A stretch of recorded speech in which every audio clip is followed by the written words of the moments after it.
တရဏဂုံကိုးကွယ်ထားတဲ့ပုဂ္ဂိုလ်ဟာ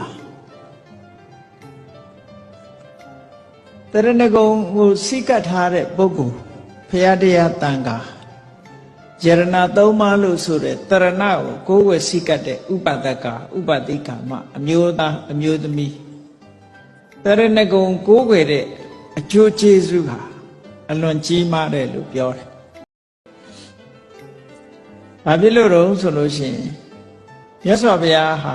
တကယ်ကိုမှန်ကန်တဲ့တရားကိုဟောတယ်တရားကလည်းပဲတကယ်ကဲတင်နိုင်တယ်။တန်ခါကလည်းပဲတကယ်အာယုပြုလို့ရှိရင်အကျိုးကျေးဇူးတွေဖြစ်ပေါ်စေနိုင်တယ်။ဒါကြောင့်မို့လို့ဘုရားတရားတန်ခါကိုကိုးကွယ်စိတ်ကပ်လို့ရှိရင်တဲ့မြတ်စွာဘုရားယေကေစိဗုဒ္ဓံတရဏံကတာတိနတ္တိခမိတ်တန္တိအပါယဘုမေအပေမကြဘူးလို့ကိုဟောထားတယ်နော်တရဏဂုံတည်ရဲ့နဲ့တရဏဂုံစိကတ်တဲ့ပုဂ္ဂိုလ်ဟာအပေမကြဘူးဆိုတီယိုနိုင်ငံမှာဖြစ်ခဲ့တဲ့ဝတ္ထုလေးတစ်ခုကိုကြည့်တီယိုနိုင်ငံမှာတက္ကတူကဗုဒ္ဓဘာသာမဟုတ်ဘူးသူကအသက်မွေးဝမ်းကြောင်းဘာလုပ်လဲလို့ဆိုလို့ရှိရင်တန်ခါလုပ်ငန်းနဲ့အသက်မွေးတယ်ပေါ့ခုခေတ်တော့နားထောင်ကောင်းခေါ်တဲ့ရေလုတ်သားတဲ့နော်ရေလုပ်ငန်းနဲ့အသက်မွေးတယ်ပေါ့သေကနီးကြတဲ့အခါကျတော့ကိုလို့ရတဲ့ဟာကိုအာယုန်ထဲမှာလားထင်တာပဲဒါတဘာဝကိုဘာတွေလုပ်ခဲ့တယ်ဆိုတာကိုအရေးမဲကြီးလို့သေကနီးကြလာပြီးတော့စိတ်ထဲမှာလွှမ်းမိုးနေမှာပဲ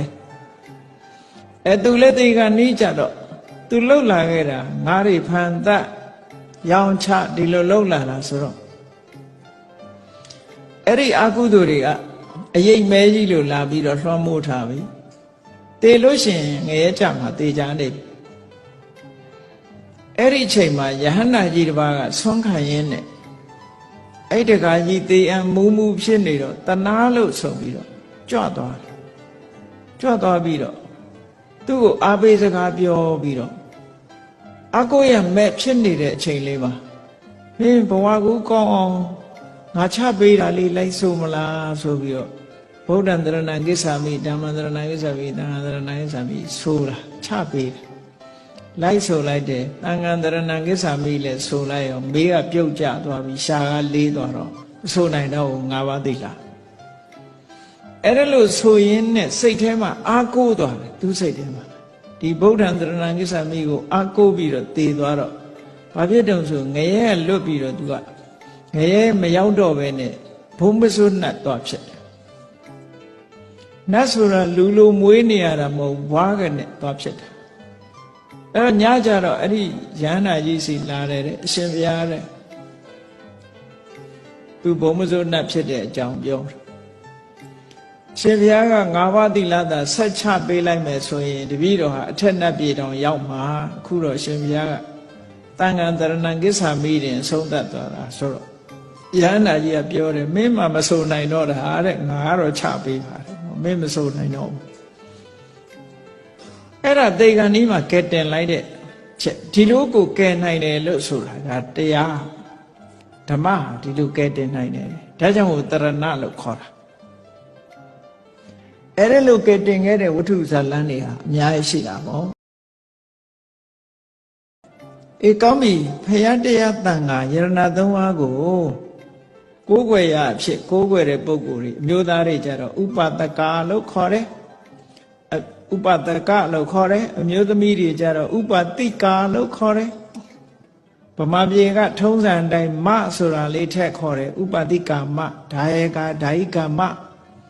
မလို့ခေါ်တာတိဘက်လူမျိုးတွေရဲ့ထုံးတမ်းစဉ်လာပဲဗမာတွေကလည်းတိဘက်တို့ဗာမင်းအနွယ်တွေဆိုတော့မထက်ခေါ်လို့ရှိတယ်နော်ဒါယကာမဟောမလေးပါတယ်နောက်ကဥပဒကဥပတိကမအဲ့ဒါတိဘက်ဘာသာစကားမှလည်းအဲ့တိုင်ပဲနောက်ကမပါတယ်အလုံးကြားဘူးရမောလားဗမာလူမျိုးတွေရဲ့ဘယ်လူမျိုးကဗမာလူမျိုးတွေဆင်းသက်လာတယ်ဆိုတာတိဘက်တို့ဗာမင်းကနေဆက်စီးသက်လာတယ်ဆိုတာသမိုင်းကြောင်းဖတ်တဲ့လူတွေသိမှာပေါ့နော်အဲ့ဒါလို့ဥ ဥပဒကဥပဒိကမဖြစ်လာလို့ရှိရင်ပြည့်စုံရမယ်လိုက်နာရမယ်ဟာဘာလဲလို့ဆို၅ပါးသီလ၅ပါးသီလလုံရမယ်ဒါဗုဒ္ဓဘာသာဝင်အနေနဲ့၅ပါးသီလလုံရ၅ပါးသီလလုံမှပြည့်စုံတဲ့ဘုရားရဲ့ကိုယ်ကွယ်မှုပြည့်စုံဖြစ်နိုင်မယ်တဲ့